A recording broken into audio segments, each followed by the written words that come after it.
Okay, I am Mistress Danielle Blunt, and I am super excited to be here today with Mistress Roxanne because today we are talking about everything mommies. All of my dreams have come true. Mistress Roxanne, could you please introduce yourself and tell us a little bit about yourself? Thank you so much. I'm super excited to be here speaking with you today. My name is Mistress Roxanne. I've been a pro dom, I think, for about 5 years now, but the first few years were obviously, I'm still figuring it out, but I feel like I've really come to understand myself as a mommy dom. And so that's why I'm super excited to chat with you about this today, because it's something that we talk about a lot in our, personal lives and connections. So Totally. And this interview series has been so fun with me because I've like reached out to like Twitter crushes that I know and people that I know in person, and like you're obviously both. So it's nice that we have like an in-person relationship where we are having a lot of these conversations offline as well and like kind of figuring out our own mommy dom identities. So I'm curious a little bit. You talked about like how you've been working as a pro dom for around 5 years and you're kind of like coming into yourself as a mommy dom. And I've been working in the industry for maybe like 12 years and have been definitely like finding different parts of my persona and like what kind of sessions and what archetype of dominance feels best for me. And I feel very at home in mommy. And I'd love if you could talk a little bit about kind of like your dominant evolution and how you wound up at Mommy Roxanne. All right, wonderful. Thank you. It was never a super intentional thing. And I've been talking to my colleague, Mistress Trinity, about this a lot too, of archetypes, where when I first started out, I felt, well, I started in a house too. So was a lot of external pressure from the dungeon managers to be like, you need to like find your archetype and do this, and we have to market you. And I think at first, this idea that I had of myself was that I was going to be just super sadistic, like very cold, mean, detached woman. And that really wasn't working for me because I am very sadistic and I really like for people to, take pain or take humiliation or just acknowledge the pain of their own existence, whether that's through a path of physical pain or emotional pain. And I remember once at a test fest, I took a course on masochism, and someone was talking to me about situational masochism and emotional masochism and physical.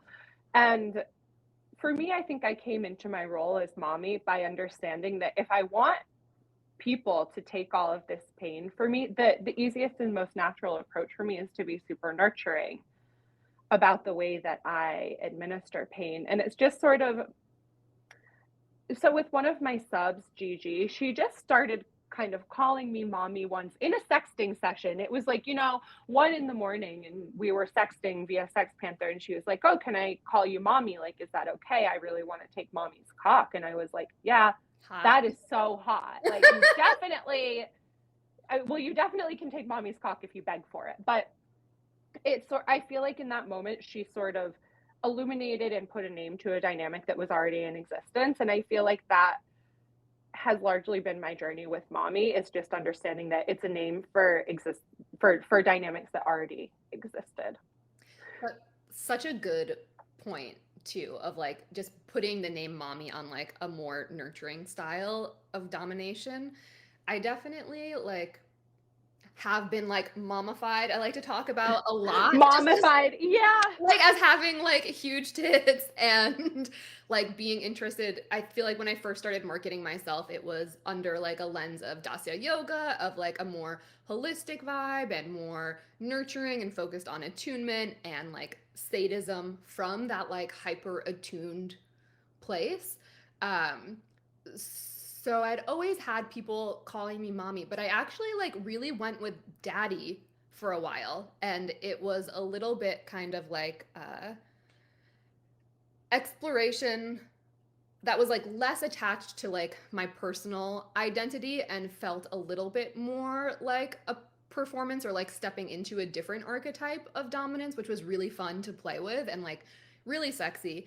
And I think it's so interesting how commonplace calling your partner daddy is, like outside of like kink dynamics. It's like Yeah, now a very weirdly vanilla thing to be like, yes, daddy, like calling your partner daddy, whatever. And yeah. then when you bring up mommy, you're like, oh, what if you call me mommy? It's like, oh no. And like I just think it's so interesting how drawn we are to the daddy archetype and how much we're preventing ourselves from truly knowing the love of a mommy. And I'm curious if you've had like some of that experience of just like daddy being so commonplace, but mommy feeling like particularly taboo and kind of like embedded in more shame. Yeah, I think that's super true because I think also meeting in my experience, meeting random men who would walk off of the street basically in the dungeon, they would be like, "Oh, daddy this and daddy that," and like daddy's wearing leather and daddy's going to punish. And before I put too much thought into it, I think I also used to play daddy, but not in a super intentional way. It was just something that like, people will call me like mistress or goddess or daddy or something. And it was just kind of another name that I feel people used. And then with one of my oldest subs who I've been playing with, he was one of the first ones who was like, we sort of, without naming it, we explored this because now that we can really be like, you know what, you're mommy's panty sniffer and you want to be just like mommy when you grow up and I'm going to teach you. But I do feel that these roles are so embedded in so much shame because I think also mommy is nurturing. And I think that people feel a lot of shame around wanting to be nurtured sometimes. And especially in my experience as a pro, I do play with a few women, but largely I see men. And I think men, especially, have difficulty with admitting to themselves that they want to be emotionally nurtured. So that might be part of it, but I'm sure there's definitely a lot more to unpack. And I'm curious what some more of your thoughts are. Yeah, I think like dovetailing off of that, there is like the archetype of daddy, like outside of like BDSM context, like the mommy is who's providing nurturing, the mommy's who's providing care, and like there aren't the same expectations on a paternal figure as there is on a maternal figure. So I think for a lot of folks, it is easier kind of to sexualize a more absent figure than like the figure that is supposed to be like giving like life sustaining force. And of course these are like very like boiled down and like arguably sexist stereotypes that we're talking about and that we're playing with within the context of negotiated BDSM context. But I think that that is part of it, that it's kind of easier to eroticize a figure outside of this space of nurturing, which isn't to say like some daddies aren't super nurturing. I think it like often looks a little different. And what you're talking about of that vulnerability of talking about how you want to be cared for and nurtured makes these really intense moments of intimacy, particularly when then sadism is also involved, to feel incredibly vulnerable and potentially destabilizing as well. Yeah, definitely so. And I like that you mentioned that, yeah, these are arguably like sexist stereotypes that we're talking about. And I've been thinking a lot about lately about just how, this archetype of mommy, well, the whole femdom, we obviously exist within the patriarchy. So that it's good to name that. And I also think a lot about mommy in terms of gender play, because it is easier, I think, for people to eroticize this kind of like stern and more absent figure who's not super close. So, and I'm not saying that people don't give vulnerability to daddy, because I have a lot of friends who are daddies and but I just see a different kind of vulnerability. And I see, especially, I have a few co-ownership submissive dynamics with people. And I think that the way that people approach daddy is so different. And there is a lot in there about like vulnerability and closeness and yeah, just being, I don't know, comfortable in your own vulnerability and comfortable in the fact that you are like a vulnerable emotional creature. Yeah, it is it is so different. It's so interesting the differences in these different type of dynamics. And I think something I talk about a lot when I talk about mommy play is like how nice it feels for someone to negotiate like the mommification process. And you're talking about how your submissive Gigi asked your consent to call you mommy, which I think is a super important thing that's often overlooked in these spaces, especially like as we are working, and like if this word works for someone, like I'm gonna take your money and like maybe let you call me that even if it's not my thing. But like I think Right. it's really nice to like ask permission to use a certain honorific, especially if that honorific is outside of like how a sex worker or pro dom is marketing themselves. like I always find it very weird when people call me Goddess Blunt or Goddess Danielle, because I'm like, first of all, no one calls me Danielle. Second of all, like, why are you calling me Goddess? Like, that's nowhere on my face, and like I'm gonna charge you more because I don't immediately respond to it. So I think the asking of consent to like go into that space where we're so often like asked to be caretakers in society or to like tend to all of these forms of invisibilized and emotional labor in our day-to-day life, that mommy play scenes and mommy dom scenes for me are this really nice container of being able to like hold this hyper attuned space for a client and for a submissive that isn't necessarily sustainable in like ongoing spaces. Like it's sustainable when like for me within the context of a scene, but like that type of care and attunement where people are telling me that it feels like I'm reading their mind, that like I'm listening to their body more than they are, that like I know what they want and need before they even do, like that type of attunement is like needs to be relegated to a contained space. Yeah, things definitely need their containers. And I think that a consensual BDSM dynamic is such. I'm so curious about the mommification because I understand for you, yeah, like obviously you have big breasts, and that's something that mommy's breasts Yeah. makes perfect literal sense. And I think that part of why I never really saw myself as mommy is because I don't like I have a big ass, but I don't especially have big breasts. But I think that there's definitely a mommification of all women in general in society. And I think that for me, it has felt super powerful actually to pick and choose what of that role I want to bring to the table and to be asked, if that's a role that I feel comfortable bringing to the table. And it is nice to explore it within the confines because I think you're so right. We do just all of this labor is placed on us. I think it's not even an ask a lot of the time. Yeah. And I think of social dynamics that I've been part of in the past too. And this role is just kind of, I mean, I am super emotionally attuned with people, I think, and it's like easy for me to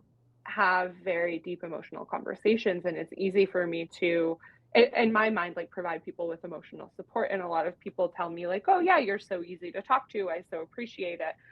And I think that a lot of that does have to do with mommy and femininity and how people see and what people feel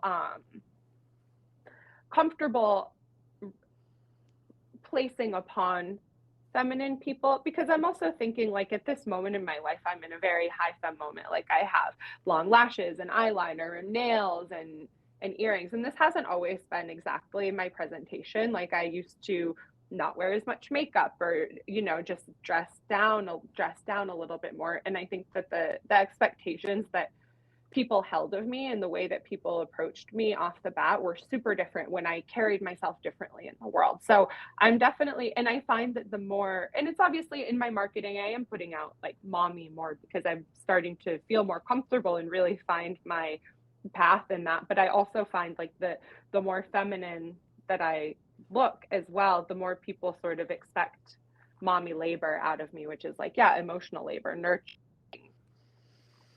It's so true. And I think it's super interesting that you talk about like playing with femininity in like your own gender presentation and in your marketing content. I feel like in the pandemic I've like taken a step back from high fem, so it's interesting. I'll like definitely have to reflect a little bit more on like how people have approached me has changed, but it is such an interesting thing. And I think it like in my experience like carries over into my personal life, like queer dating as like a femme presenting person. There are all of these like expectations of um the caretaking that you'll have. And I think we're both smiling because we're thinking of a specific instance, but I guess the vague way that I will put this is like the expectations and the deprioritization of your own personal needs in order to meet someone else's. Like a mommy doesn't have needs. And I think like obviously mothers do have needs, but like Of course. a mom's job is to deprioritize her needs in many instances to like make sure that a baby survives. And I think that for me, the mommy role play can be really cathartic because it is about prioritizing mommy's needs. It is about what mommy Yes. wants. Mommy's going to teach you to be a good little one for her, and you're going to do everything that she wants, and you're going to be the perfect little pet for mommy. And like, even then from there, getting to step into the role of the bad mommy and playing with sadism on top of this like really nurturing archetype, and like kind of infusing that nourishment with a little breath of sadism can be like really, really cathartic. And I'd love if you could kind of talk a little bit about this interplay between sadism and nurturance, and maybe like nurturance, sadism as a form of nurturance.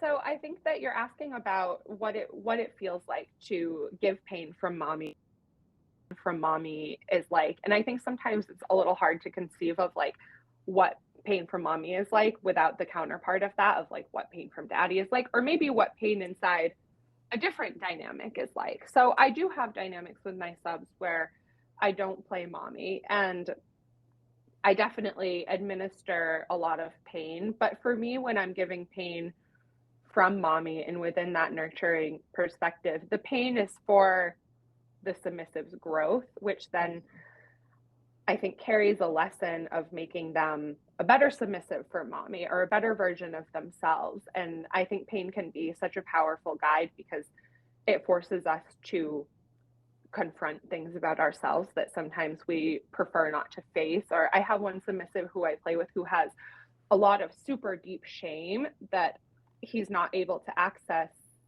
on his own without pain. So my pain for him, like with a really super hard, brutal caning, I think it helps him to access parts of himself that he doesn't feel comfortable to access without mommy's nurturing. And so a scene like that, I guess, would look like a really like long, thorough warm up. And maybe when I'm giving pain as mommy, I like to guide the emotional experience too, which as a sadist, if I'm just approaching as like a sadist and a mistress, I'll definitely guide it. But the emotional guidance that I give when I'm giving pain as mommy is very different. And so maybe I will do a long warm up and then the first 10 strokes from mommy's cane. And then there's like an emotional check-in, and I'll pick up his head and look into his eyes and assess where he's at before I go and give more. And I think that it's funny because I'm like, oh, it's just nurturing. And I'm finding myself sort of struggling to describe what nurturing looks like in that context. But it is, I guess, pain from the way that I look at it is that pain from mommy, I think, is very nurturing. And when I'm approaching that state of mind of sadism for myself, I'm approaching it from a place of nurturance. Like the pain's for your own good. It's also for my good because it's helping you to become a better version of yourself, which then in turn makes our relationship feel so much better for me. Yeah, and I think what you're talking about too is that, for me at least, the role of mommy is deeply psychological. Like a lot of the Yeah. play, like gaslighting is one of my favorite tools as a mommy. How does mommy can do it better? gaslight? But I think like what I'm hearing you talk about is that some of that like nurturance is this psychological play. And for me, like I ask a lot of questions when I administer pain, and you're talking about this submissive who like is able to access this deeper well of feelings when kind of indulging their masochism, oftentimes like devoting that masochism to like a higher purpose, like mommy or God, who knows. Why not both? But that like you're really able to get to a deeper place. And I think part of that for me is that like pushing and growth for mommy, that my first like kink tagline as a pro dom was like growth through pain. And I like truly believe in that, is that pain should and can be transformative, and that it is through that process that we're able to kind of like unpack so much of what we repress and able to like forge new pathways. And so for me, mommy play is deeply psychological, and like it's just one way to kind of tap into this like deeply vulnerable flow state. And then when pain is added in from there, it like can just like multiply into like many different paths and outcomes. But I'm curious if as a mommy, do you use punishment as a tool? how do you use discipline? What is the role of discipline in your mommy practice, in your parenting practice? My parent, yeah, what's the role? Well, discipline plays a very important role. And I think that I recently, with some of my subs, have come to understand that what I thought was punishment was, something that they actually wanted. So I'm in a process of figuring out the differences for certain people who I play with of like, what's kind of a fun punishment that's a fun thing inside our dynamic? And what are some punishments that mommy has been giving that are actually encouraging worse behavior because it's like you want the cane and you know what's going to get you the cane and you pretend not to want the cane, but you do the thing that you understand is going to get the cane. So discipline. Are you talking about brats, Mistress Roxanne? That's a very interesting question. Yeah, I think I am talking a little bit about some bratty subs who I have. But anyway. They know how to get the cane, I will say that. But I very much come from a place, like, I don't believe in punishment. I believe in like collectively figuring out how to modify behavior towards positive outcomes is my practice, because I don't believe in positively reinforcing negative behavior. Yeah. So like, pain for me is a reward rather than a punishment, and I like how I use punishment in my mommy play is very much like, if you're not going to do what mommy says, like, you're going to be locked alone in your bedroom. Yeah, I think, timeout is a really effective tool for collaborating for some behavioral modification. Yeah, it's definitely I'm more effective. Yeah. Do you have other tools in your toolbox for this collaborative behavioral modification? I often take my feet away as a high reward treat if you can't behave. Mommy is mean. Mommy is mean, yeah. My sadism knows no limits when taking away the feet. I often will make people come up with their own punishments. I think it's really interesting to see like how people will kind of like grade their infraction differently than I may have, and like if they come up with a punishment that like seems very much like something fun and great, I'll point that out to them. But I think it's a really interesting practice to have people brainstorm how they should rectify their behavior, because what I want is changed behavior. Like I don't like brats. This is my like the moment of the kink shaming on my podcast. My personal preference is I don't love brats. I like when people do what I say, and like I like when people beg me to please me further rather than like want to be broken. It's just like a very different dynamic than my style of dominance is like compatible with. But so when I think of punishment, it's much more about consequences and positive parenting. I like your positive parenting. I think that's really cool. And I'm thinking that, yeah, when you ask someone to name their own punishment, it's kind of like when you're presented with the sliding scale. It's like, okay, so if I'm going to pay for someone's services and they give their sliding scale, I'm like, well, I'm definitely going to pay like, a time and a half what the highest thing is. But I think not everyone will do that.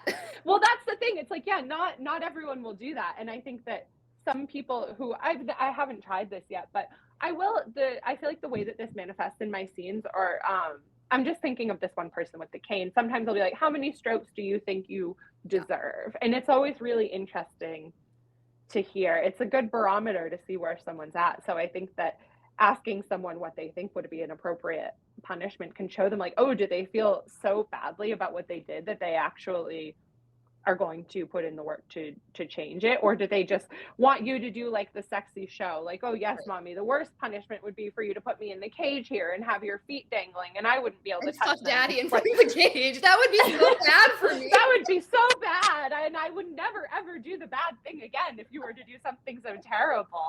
I had to suck the dick clean too. Oh goodness, what a terrible punishment. Yeah, exactly. I think punishment's funny because I do, in my parenting style, I do really believe in punishment, and I believe in punishment through pain and teaching lessons. But for me, it's definitely a game of figuring out what is really a punishment and what is something that you like and you think is hot and you want to happen. Yeah.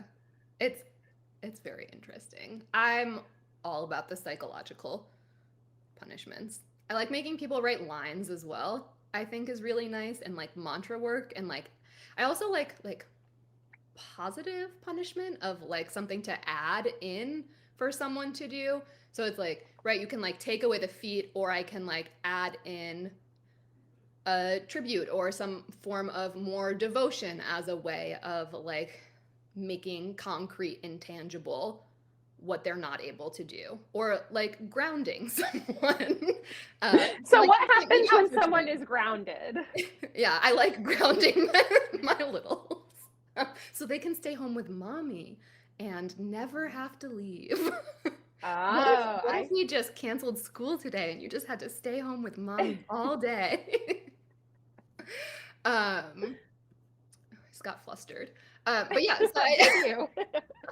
I know, I'm just embarrassed now. So like mommy play feels like deeply psychological to us. And I think part of what that how that manifests is what you were talking about as mommy and a guide as a teacher. And I think that this is something that we both really enjoy, is playing with a mommy archetype and bestowing this femininity, playing with gender, cross-dressing, using mommy's encouraging dynamic as a path to exploring how like robust and big one's gender can be if it is not contained by these social norms. So I would love to talk, if you could talk a little bit about how like mommy and cross-dressing and feminization sessions kind of play for you.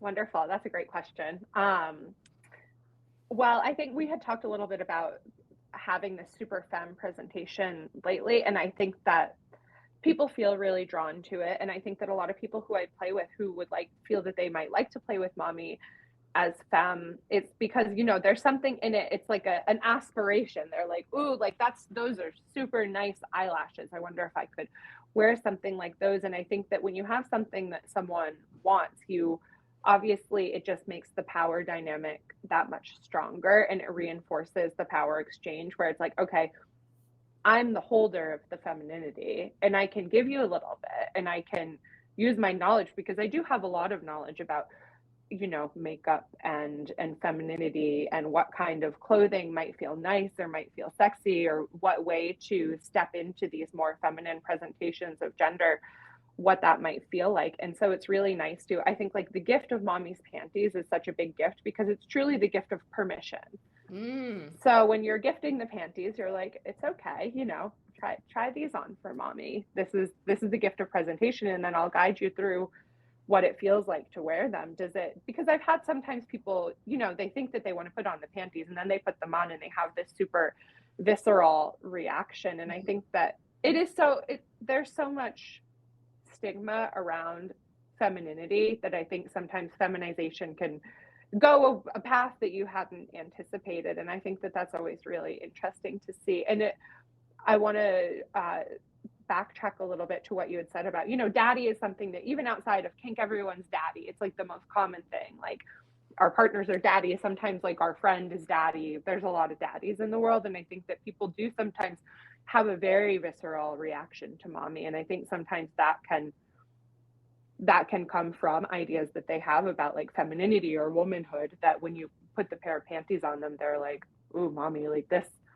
feels really weird. And so it's like, yeah, well, what feels weird about it? Because I think it's great. I think it's really good that you're stepping into this new role. Why is it feeling strange for you? Let's talk about it. Let's put the bra on and see, does that feel even weirder now? Like, what if now I start to objectify you a little, or let's try out a little bit of lip gloss? Like, how is that feeling? I think it is such a psychological form of play. And I think gender play in general, it can be so psychological because we have so much shame around that. And especially cis men who, you know, dress so masculine. One of my favorite things to do at the beginning of those scenes is to be like, take off those like ugly, ill-fitting boy clothes and let's try something else, because whatever you have going on for me in these next few hours, at least, I don't want to see you like that, because I don't want to interact with you like that, actually. It's not your true form. Do better. Yeah, that's not your true form. And I think this is something that I like about your style of feminization is that like I think that the things that you put your submissives in are often just as beautiful as and like hyper feminized as how you're presenting in the session. Which I think I'm thinking of a specific submissive of yours with like all like the matching pink latex vibes. And I think like for me when I play with femininity in a session, I don't often use it as a humiliation tactic. Like if you are humiliated by embodying femininity, like that is something that I will play with. But like Right. I will question why you find it humiliating because like you're worshiping like my hyper femininity and my hyper feminist, but within yourself, we can play with that humiliation and your feelings around that and unpack it. Like, why does it make you feel weird? Like, if it makes you, does it feel weird that like it's making your little clit hard? Like, is that what? Yes, feels so weird exactly. about this? And so part of it for me is like really working with subs who are interested in exploring gender on style because I'm like I really don't want to like dress someone in something that looks bad. I'd feel like irresponsible. Well, it's like, why would you want to play with someone who looks bad? Yeah, It makes no sense. It's I like totally, the I whole think we're point of very getting aligned. getting to like dress up our subs is so that they can look better. I know you're my little Barbie. Like I'm gonna make sure that you look good.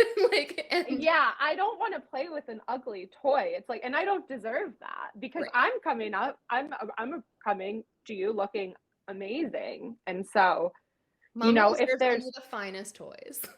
yeah, and mommy knows best sometimes. If someone's like, oh no, like I don't want the frilly face mask. It's like, well, you don't really know what's best for you. Mommy does because mommy's the guide, and mommy knows a lot more about femininity because you in your daily life are playing a super rigid role of like you and it's like it's such a stereotype. It's like you literally have your shirt buttoned up to here. I'm wondering how you're not choking all the time on like and holding so much Red. yeah, and like holding so much of yourself in like locked inside this suit that you wear. And Yeah. I respect your decision to wear it, but when you're in my presence, I just so prefer not to interact with you like that. And I so prefer to show you that mommy really does know best and that Yeah. mommy obviously is the expert here on femininity and well many other things. But I think that something that's so physical is femininity too. That's something that can so be put on. It's like so obvious who holds the power because it's like, how could you question me? Not to be like, oh, I'm so perfect, but it's like, how could you question what I think is best if you don't want to put on the frilly face mask? I love it. I love everything about it. I'm thinking too of like femininity as a weapon, and it feels so powerful. Like when I step into my femininity and like am presenting as hyper femme, it's something that makes me feel very powerful, which is also why I like stray away from some more like restrictive fetish attire.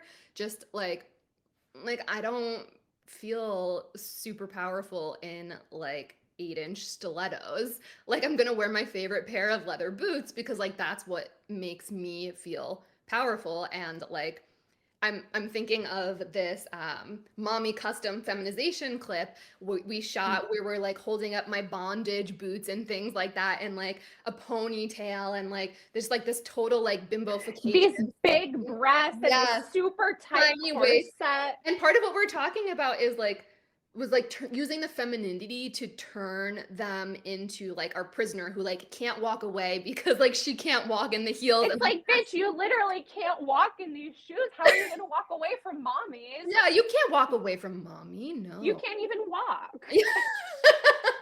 And like I guess so I'm thinking of like the different ways that femininity can be used both as this like incredibly powerful archetype that like we're embodying and as this like very submissive like bimbofied feminized slut who's literally just a hole as mommy's prisoner in her basement. Mm-hmm. Well, I'm curious if you play a lot with feminization and bondage and sort of what you see as the relationship between those two, because some of the pieces that we used were, it's funny because the corset that we use is literally a bondage device, but it's also something that for me and like my practice and my fetish attire, I feel super comfortable in because I'm like, yes, this is giving me a very powerful figure, but it also quite literally is a bondage device. So I'm Yeah. curious about that interplay and how that shows up in your dynamics.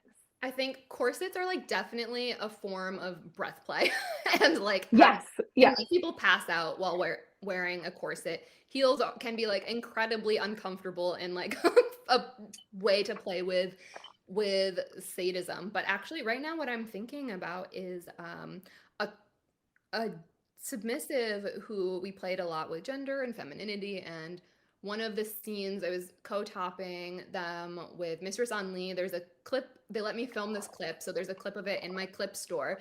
And we played with femininity but also used blackout contact lenses so that and Oh. see this transformation. And it was also very much like we played with like false lashes and just talking about beauty, and like they were in latex, and it wasn't like playing with hyper femininity but rather like incorporating elements of femininity into their presentation in this way that like looked very natural and like aligned with how they were and like part of the kink dynamic. And so we had them blindfolded or like blindfolded with the blackout contact lenses. We're putting like false lashes on them, super glued like their lips shut. And it was just like this like very fun way of like playing with some of like the bondage and sensory deprivation forms while this transformation kind of took place.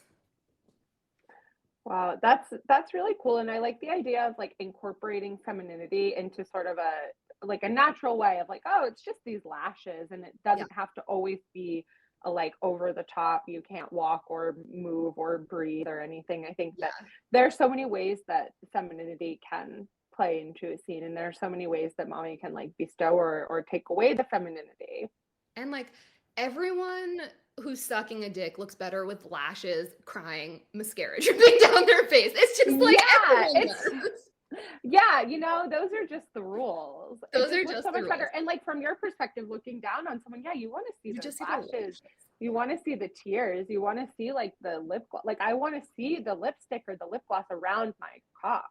Like Hmm. mommy's cock wants to have some pretty colors on it. Totally. Yeah. And I think that that's so I think it's like very fun to play with hyper femininity in sessions, like as a mommy dom, whether it be through like sissification, cross dressing sessions. But I think it's also fun to play with like little bits of femininity, like just wearing a pair of panties or putting on lashes. And I'm remembering this one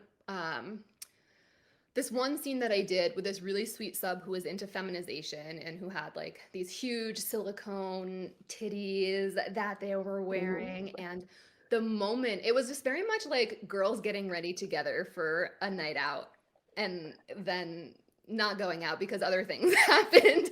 Um, Right. but the moment that I put lashes on them was just like a profound moment in their life. And they were just like admiring themselves in the mirror. And like I did their makeup in this like very subtle way that was like playing up their like natural elements of beauty. Um, and instead of kind of like the more clown like sissification makeup, which can also be very fun. But watching them like see their femininity kind of come through was really exciting for me. Yeah, that's really cool. And I like that I really am super into the subtler forms, especially for more kind of long-term deep dive exploration. So someone who I play with this sub named Specimen a lot, who I co-own with my friend Mistress Roxanne. And so Specimen, over the past maybe 6 months, we've begun incorporating some elements of femininity just into his like day-to-day presentation. So now he always has to have a manicure, and he has to, and it's funny how it progressed, because first it would be like clear on all the fingers, but maybe two, like the pinkies would be pink and have an R for me and an S for Aw. Mr. Sad. But now it's like, okay, now the fingers right now they're all blue and we still have the initials. And now we've been sending him to our hairdresser who does a wonderful job, and she's also a dom, and she just has her way with him. And so now he walks around every day with like blue and pink and purple in his hair and the grooming. And so I think with femininity too, it can be wonderful to play with these more subtle aspects on like a day to day, like a truly transformative way that is part of their day-to-day life and part of their day-to-day experiences, even when we're not in the room together. And I think that that's really cool, because then it's like, well, mommy's guided you so far, and now you're taking, because we used to all go to the nail salon together and be like, this is what you're getting. But now we're like, you know what? We trust you to go to the nail salon and like choose, is learning and growth, and it's great. And the next lesson has been about like lip gloss and wearing lip gloss daily, and meditating on that and seeing trying trying that on feels. And I think that, They I grow don't up know, so fast. I know they really do grow up so fast. It's like, okay, now he's at Sephora choosing his own color lip gloss. Amazing. And it's such an element of pride. And I think what you're talking about kind of hits the nail on the head of how I really prioritize like longer term DS dynamics, because I think that element of transformation that you're talking about is able to be so present. And like what I really love is when there are elements of devotion in everything that my submissive is doing. And right, I imagine when Specimen is walking around the world with like your and Saad's initials on their hands, like that they are feeling that ownership in an Yes. even more profound way. Yes. So then the femininity and like transformative aspects that we're talking about, whether it be just through like an abhyanga or like oiling, self-massage practice of like thinking about your submission while applying like this scented oil. I used to make submissives like meditation oil that smelled like me for them to put on during Well, their and like, that's great. That's like meditation. killing multiple birds with that stone, because sometimes the skin is like so dry and it's I not fun. know. So Yeah, take you're care of very that smart skin for for mommy. that. Yeah, you really do. No, I think that's really amazing to like give someone a practice to explore even when they're like not in the room with you. And Yeah, I think that, that makes mommy's life easier too, because it then when does. we're together, we can do more of what mommy wants to do, because you're like doing your own chores. Totally. And like, right, like going back to our parenting styles, like I want an independent baby. I don't want to like breed codependency within my mommy little Yeah, relationships. I don't want any of that either. It's so I have actually talked with a friend of mine about making these different types of like mommy baby attachment videos, and I I went to this conference at Columbia on somatics, and they had this video series. I think her name is Beatrice Beebe, who is a psychologist who studies like mother baby attunement. And there are these videos of infants attuning to their mothers, and they're like super slowed down.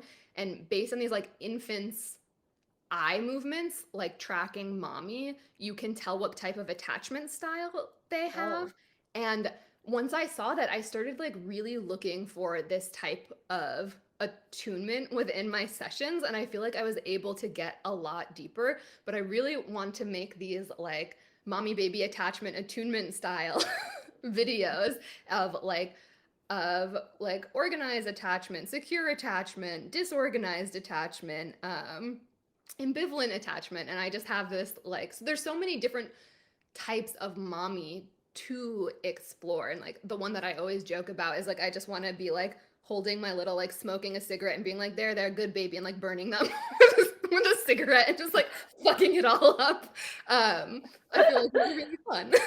yeah, I love that. And I think that, that's what's so cool about being mommy, is like you have so much so much power, because Yeah. you could, just for an hour you can experiment with a really like developing a pretty fucked up and twisted attachment style, or you can work on creating a good healthy attachment. But I think it's really cool to be able to play within those roles, and it's so you get so much variety of what you can do. But I'm so curious about the kind of attachments that you feel that your littles have towards you as mommy.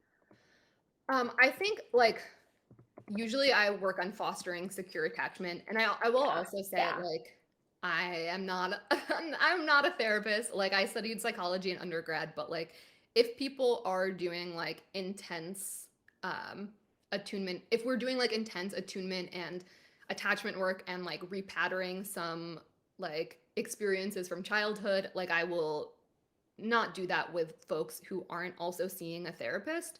Yeah, It that's so wise. it feels just it feels too dangerous and unsafe for me. Like I feel like I have a lot of skill sets, but I think that the things, and I've also had like people's therapists be like, "What are you doing? Like you've been in therapy with me for like 5 years. In the last like 6 months, feel like you've done like all of the work in that time." Just because I think the somatics of exploring attunement in a physical way where you can like touch someone um, can really like accelerate processing things from different experiences. But like I can like listen to what you have learned from your therapy, but like I can't process that with you in the way that a Yeah, therapist can. And I think that distinction is really important, and I think also like helps with not developing codependent relationships for me. Especially just mm-hmm. not being the only, I feel like so many people who see doms, we are the only person who knows what they're exploring and knows that this side of themselves. And not everyone is in a position where they're able to be open about their wants or needs, like in their primary partners or with their friends. And that can just be a lot of responsibility to put Yeah, on someone, that yeah, when then something happens. And I think like something that a therapist once said to me is that rupture is inevitable, but repair is possible. And it's something that I think a lot mm, about in the type of play that I do, and have been trying to like set up for more generative conflict in these dynamics, especially because when you're playing with mommy dom dynamics, this vulnerability that we're talking about can be so intense, and often people will regress back into this like very childlike state where if something goes wrong, and it can be like something as simple as saying something like chastising while someone like has a trauma response to it, or like yeah, moving your eyes away and like not meeting their gaze in a way, or like just like a hand being removed. Like you never know what's going to trigger someone, and I think we can like do our best to try and communicate things beforehand, but it's so often when something happens that we then learn what the trigger is and can process it. And so yeah, setting up relationships, especially in mommy little play, um, where there is that space for misattunement, and then to like come back together in a way that maybe like hadn't been possible in previous relationships, I think can be like really cathartic and therapeutic. yeah. I think that that can be super healing, and you're so right that as well as like sex workers, and especially as doms, where we play in the taboo so often, we're often yeah like the soul carrier of I don't know all of someone's like pain or shame that they may feel around their sexuality or around certain things that they're interested in. And I think vulnerability, I always tell my submissives, like, vulnerability is the biggest gift that you can give me, but you're also bestowing a lot of responsibility to me. So, as vulnerable as you're being with me, I need you to be that vulnerable with yourself. And I Mm. need you to, and if we're going to continue this dynamic in a way that feels healthy for both of us, like the vulnerability that you're giving to me, you need to give to yourself. And whatever that may mean. So that may mean like, you know, a journaling process or a process of seeing a therapist, but it can just be a lot to carry. And I think that it's so important for us to have our own boundaries around our own work, especially if we're playing in this role of like mommy and you talk about the mommification. It's like, yeah, in society, we're mommies, we're caretakers, we hold all these things. And then in our kink dynamics, where, you know, we're mommies, we're caretakers and to a certain degree, like we're nurturing and we carry these things. And I think it's a really important to make sure we keep our own boundaries around our own work and around what we have to offer. Totally. And I think like going back to the beginning of the conversation of like the archetype of mommy actually like being one of like prioritizing someone's need over your own. I think that like having there is like this particular dynamic that I've seen in some uh mommy little play, which like I feel like I've gotten better at avoiding or like moving away from those types of dynamics, but where like the erosion of mommy's boundaries like becomes part of the play, which is like not what I'm interested in. And like this definitely I feel like happened to me more when I was a newer dom, and because Yeah. I gravitated towards mommy play, um there and like this like very nurturing style of dominance, there was people who like kind of like push at that, and just Yeah. want Yeah. more and like constant attunement. And we were talking about in the beginning, like the type of attunement that I'm able to give someone in like a 3-hour mommy play role session is not sustainable if like we were on a like 48-hour 2-day overnight. Like Right. I will at some point need to like take my hands off of you and like hide in my, hide in my bathroom and cry, just like if we're going for real mommy.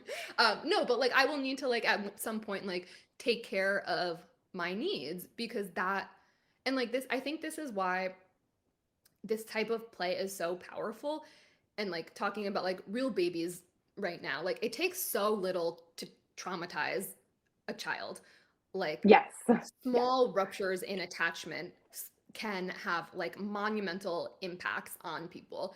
And I think when people are playing with mommy little dynamics in mommy dom sessions, that there is the potential for so much growth and transformation, but it is also can be like really risky play when you're playing with attachment and attunement because there is that risk of rupture. And so I think it's a matter of like building resiliency and skills so that we are able to move through them in a way where we were previously not resourced to be able to do that. Definitely so. And I think it's also being discerning and like building trust that can lead to exploring those dynamics deeper because yeah, I think that being at a house, it's like you just kind of you see anyone who walks in basically Right. and you have to. And like obviously you can pick and choose what you do with them to a certain degree, but I think that I was because I also look for these like super deep emotional attachments and these like cathartic scenes. So I think that I was also coming in pretty strong and it's good to understand that like these dynamics, especially like when you're giving a lot of your own vulnerability to like you need to be able to trust that to the person. You need to be able to like entrust that vulnerability to that person in like good faith that it's a dynamic that has been built up over time and that you're not just like I don't know mommy's giving all she has and then has to go cry in the bathroom for like 2 hours or something. It's like Yeah, I think it's it all can about be a like lot. figuring out Hmm. what those boundaries are. And like thankfully that's never actually happened to me, but Yeah. like I definitely have had experiences where like my own boundaries were being tested because of that like desire for unrealistic levels of attunement. And so that's just something like for myself in my own practice because I do like also like these like really intense ongoing DS dynamics that often are exploring some form of like repatterning or like playing with people's previous experiences that I don't want to like replicate that. That makes sense. And I think it's great that you've developed your practice over time to understand how to not create dynamics that you feel uncomfortable in. Yeah, It's it so definitely helps important. avoid burnout for sure. Yeah, we gotta avoid the burnout. So I have a question because I understand you play with a lot of littles. Do you play with any adult babies? And because sometimes, like my mommy dynamic exists outside of the context of someone being little sometimes, and then sometimes it exists in that context. So I'm curious, I'm curious about mommy and her diaper wearing babies. Yeah, I think ABDL dynamics can be super interesting. And I think for me, I think what you said is also really poignant that like mommy can be playing with a little or mommy can be playing with her submissive. And it's like just a manifestation or an archetype of dominance. And I think like most of the people that I play with have that I play mommy with, I'd say maybe like 60 to 70% of them also have a little persona, but are very much coming to me like our relationship goes beyond just them kind of in a sexually regressed state. Right. So I don't play a ton with adult baby diaper lovers, one of the BDSM acronyms that we have. The ABDL. But Hmm. I think it can be really interesting. Particularly, I really actually like breastfeeding sessions and like you can put like a catheter into a bottle and then put it on your nipple and actually like feed someone. And Wow. the high that I have felt in like top space doing that is unparalleled to like any other feeling I've ever felt. So I think it like I definitely don't have like a diaper fetish like I think some ABDL folks have. Um, but I think I can like get into within the context of a scene the like more regressed style or like breastfeeding type caretaking. What about you? That first off, that is so cool about the breastfeeding. I didn't know Highly that you could recommended. catheterize your own breast and Well, feed it's and just like attached to your nipple. Like right. and like this is how also like how they I also work as a doula and like I learned this Okay. from a baby who wasn't able to latch onto a nipple, so they like put the catheter on the finger so that the baby could still get skin on skin time. And I was like, I can use this. This is a transferable skill Oh, set. yeah. Learning a lot out there. That's Yeah. great. For diapers, yeah, I wouldn't say I have a particular fetish, but it's an activity that I really enjoy as a tool to get to my end game is always power exchange in these dynamics. Like my end game, I'm a greedy, power hungry bitch to a certain degree. So Relatable. I I really get off on just taking someone to this state that is just like so regressed and so low and something that they can they're not even talking a lot of the time. And I think that I'm not like trained in hypnosis or anything, but I've learned through using different ways of using my voice or like different repetitious phrases that I can use, that I can bring someone down to the point that they are no longer even in control of their most basic bodily functions, because as adults we know that when you have to pee you have to like go to the restroom to do it. But I play with some people who we really get to the point, and it's like the activity for me isn't super fetishistic, it's just the control that I get over reducing someone to, yeah, like a baby pissing its own diaper for mommy and showing mommy just how vulnerable it can really make itself, and showing mommy just how powerful she really is.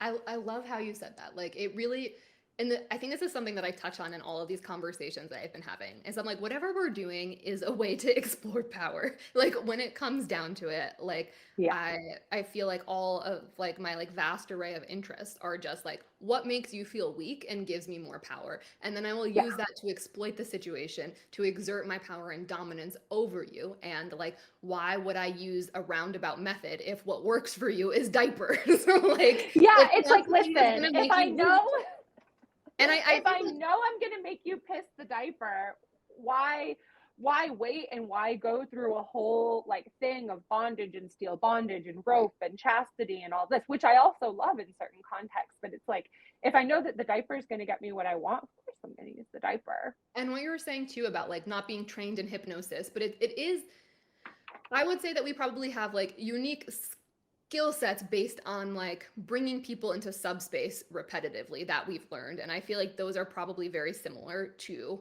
hypnotic techniques. And and I've thought about this a lot. Like I really enjoy getting people into that like deep trance like state where they're like very unconsciously like repeating what I'm telling them to say, and like that as a form of bondage and power control. And I think that that flow state and that helplessness is so interesting. And I've recently been playing with a submissive who um, we've been playing with like pants pissing, and like they have like a little identity, but it's so interesting because I was like, oh, everything you're saying is so into, but like just piss in your pants for me is definitely what I'm into, just because I think I don't have the fetishization of that like diaper talisman. Yeah, the diaper specifically. Are you a very fetishistic person? I mean, I always, when I think of you in a lot of leather. I think of red lipstick. I think of like red, red bottom shoes. I'm wondering what some of your own specific fetishes are, and like how those manifest in your kink practice. Oh, that's a great question. It's like I was gonna say no, I'm not a fetishist until you mentioned all of those. Yeah. But I think it's because those things make me feel powerful. It is Hmm. like it's less like I will see a pair of boots.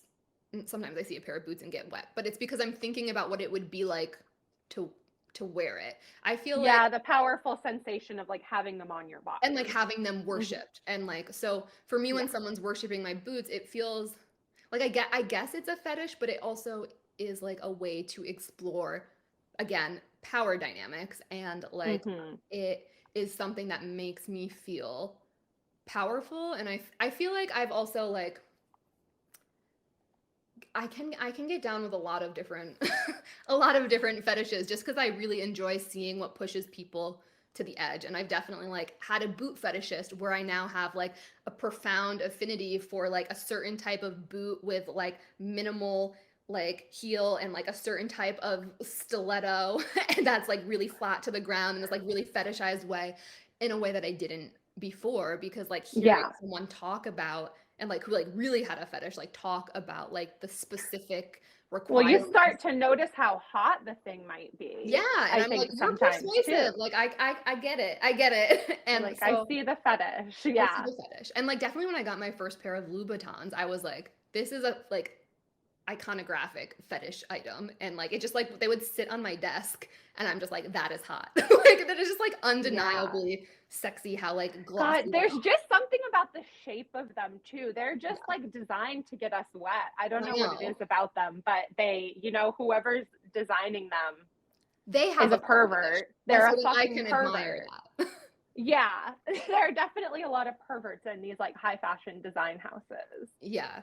And like, yeah, I feel like kink also influences so much of fashion, but I don't really think of myself as a fetishist. I think of like a fetish as a way into someone's mind, or like a specific object, like for me like leather and boots, as like part of a ritual transformation into like embodying and getting in touch with my power, more so than as like a fetish item to be worshipped. Like I want my boot to be worshipped while I'm wearing it, because I can feel it through my boot and it makes Right. me Like you wet. can feel the tongue through your boot and you Right. like that and you like feel the boot on yourself.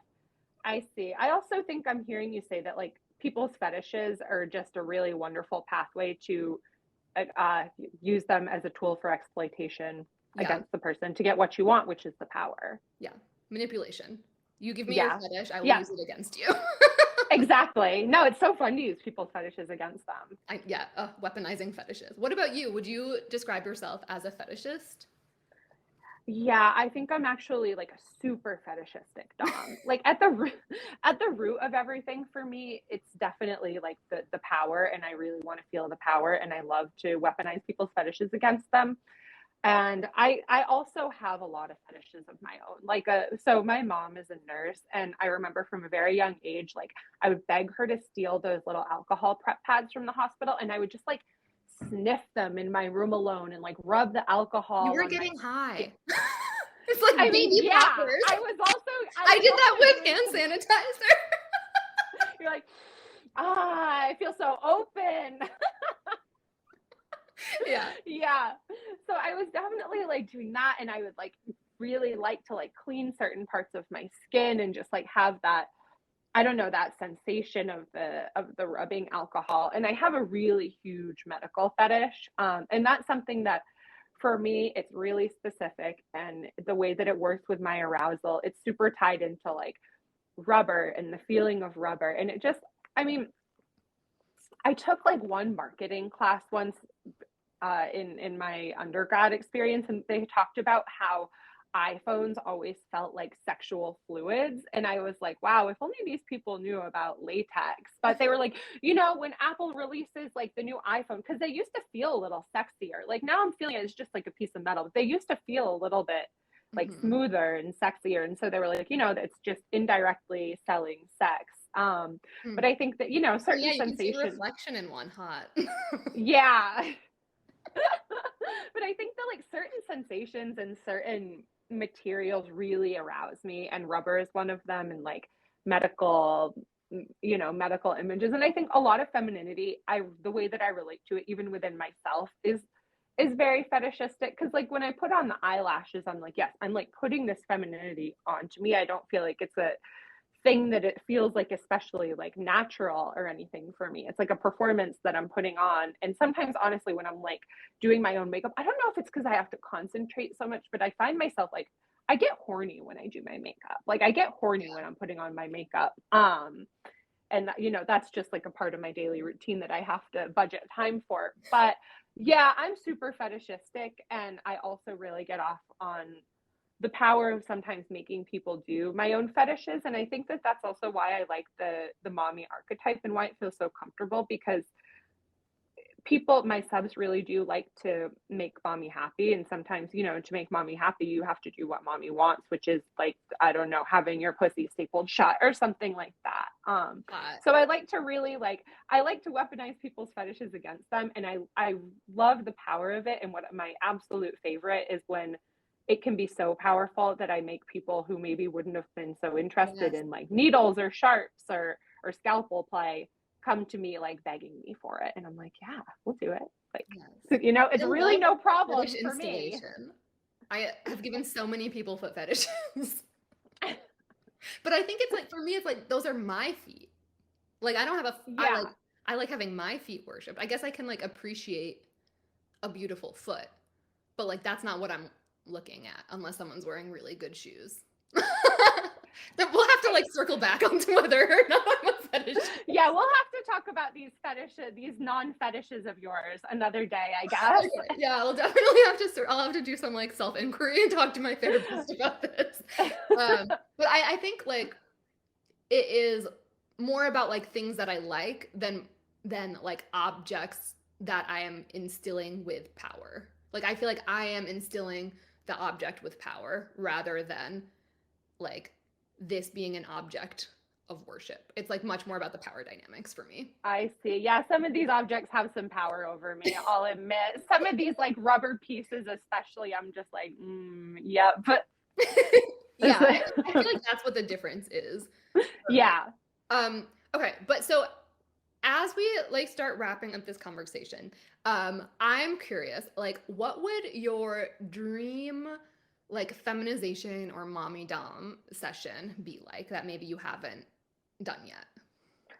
Oh, okay. So this is a little bit bigger than one session, but I have I have this kind of long time fantasy of maybe it could be like a clip series or a game show, but it's a makeover show for sissies, and mommy is the judge of it. And so, and what I find so hot is that I want the sissies to compete for my approval, and I want them to also show me how good my training has been and reflect that back at me. So, and also in my dream vision, there are like other doms involved, and I don't know, you know, it could be something so dramatic as we like, you know, we storm the sissy's house and we throw out all the ugly boy clothes and we're like, you know, here are the panties. These are going to look a lot better. Like, do your own makeup. That's the challenge. And there are just you know, a big series of challenges and makeovers that we do to them. I hope so that's a big one for me. Production budget.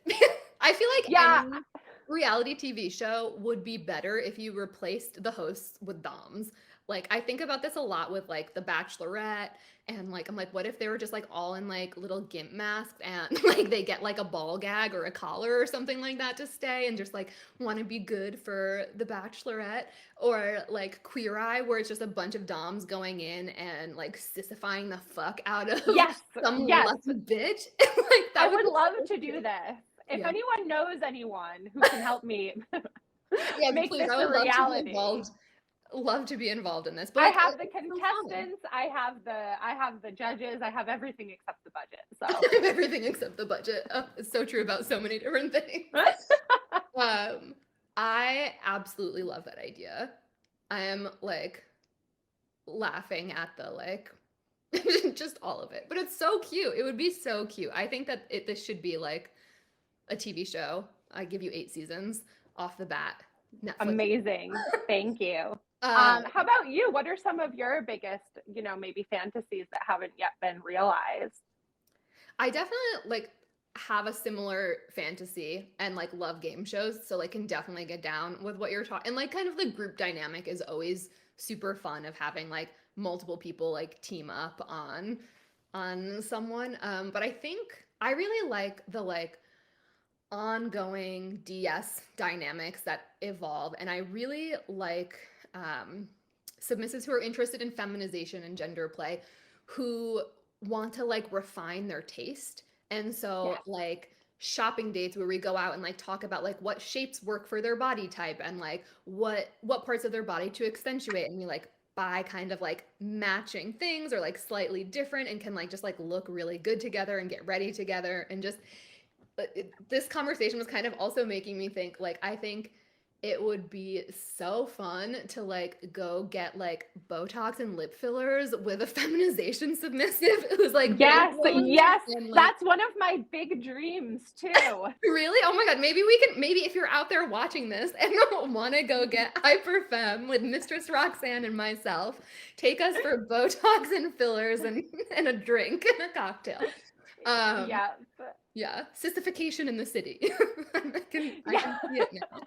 That could be your show. That would be my show. Yeah, perfect. But yeah, I love this idea of like, I've always wanted also like a self-care submissive in general who will like bankroll my self-care practices and then also like has to do similar things for themselves. So it's kind of like, I think accountability is such a great practice of like, it's helpful to like have someone like witness you in these practices. I do a lot of like self-care improvement with folks that when I'm doing mommy play with, where like people will work on their self-care practices in devotion to mommy and like building those up as well. So I would find it like really great if someone was supporting my self-care practices because I have a pretty high self-care budget. Also like that to be bankrolled. But like, and just like really learning to like care for their body in a way that is in service to mistress. And I think like both of us would like have like thinking about the body as a vessel for service and a like my body as like a fucking palace to be worshipped and like built up with filler.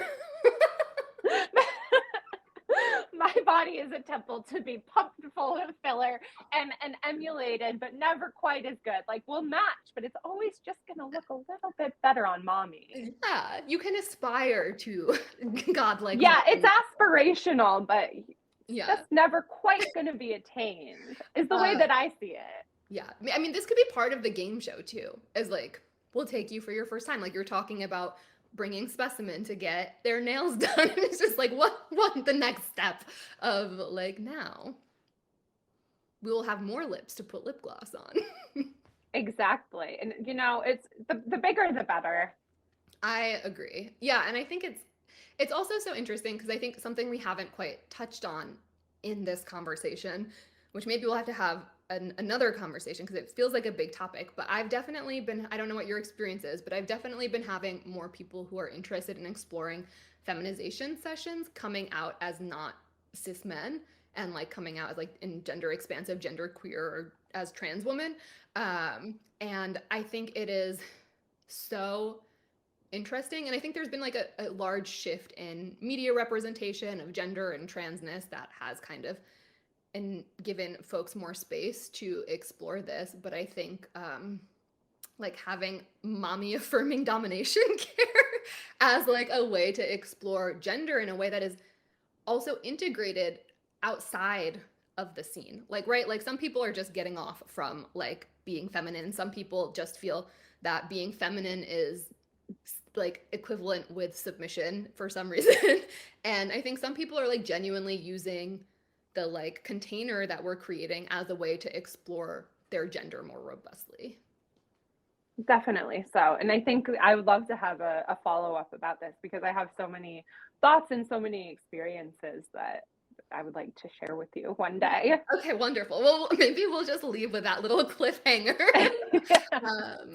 Yeah. And yeah, also just so interesting because I feel like parents often like instill these really rigid gender roles that it is just like super affirming to have like a mommy style of domination, like affirming more feminine choices. Yeah, because mommy is in such a powerful position where she can give permission to you. And mommy, I think for so many people is that like little like negative self-speak in the back of your head that like, yeah, mean mommy, yeah, and like that playing with that can be so powerful. but I want to be respectful of everyone's time. So are there any last questions that you have or anything we didn't cover that you want to make sure is covered? Well, I have a little question for you, which is that where can people find both of us so that they can pump us full of filler and fund our game shows? Amazing. I am at Mistress Blunt on Instagram and Twitter and onlyfans.com / Mistress Blunt if you want some virtual training. My website is mistressblunt.com, and I welcome any and all inquiries regarding taking Mistress Roxanne and myself out for a double date. I feel like we've done some doubles and like double play. We filmed clips together, but I would like love to manifest more of that with you and like more of this game show. I want you to have like a $500,000 budget for this game show. Thank and you. and $500,000 budget for plastic surgery. Why not? Amazing. We can go full bimbo this year. And what about Yeah, yourself? I so hope that some of the dynamics that we've begun exploring together can deepen over time, and that we can find more submissives who want to have two mommies and serve two mommies, because Lesbian mommy overlords. yes, serve lesbian mommy overlords and be good subs and good sissies for mommies, and come find us. I'm yes, Miss Roxanne on Twitter, and you can just navigate out of there to find everything else. And my website is mistressroxannenyc.com. Awesome. Well, it was so lovely to talk everything mommy about you. I feel like it's so rare that mommies get time to just sit and chat about our lives. So this has been a real treat for me. For me as well. Thank you so much.